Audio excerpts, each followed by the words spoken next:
ওদের অনুষ্ঠানে গিয়ে তো খুব মহান সাজলি। ওরা আসবে আমাদের অনুষ্ঠানে? মা, আপনি হঠাৎ আমরা ওড়াতে চলে গেলেন কেন? সুলেমা আমার বন্ধু।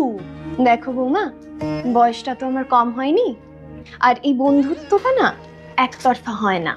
আমরা সব ভুলে ওদের অনুষ্ঠানে যাই ঠিকই, কিন্তু কখনো শুনেছো ওরা আমাদের পুজোতে আসে? ওরা তো এমনকি প্রসাদও নেয় না। মা, আমার মনে হয় তোমার কোথাও একটা ভুল হচ্ছে। আচ্ছা বাদ দাও, শোনো না সুকন্যা, সামনে তো রথের মেলা হবে, বড় করে উৎসব হবে আমাদের মন্দিরে। তুমি বরঞ্চ তোমার বন্ধু সুলেমাকে একটা ফোন করে ডেকে নাও, বলো যে রথের দিন যেন ওরা আসে।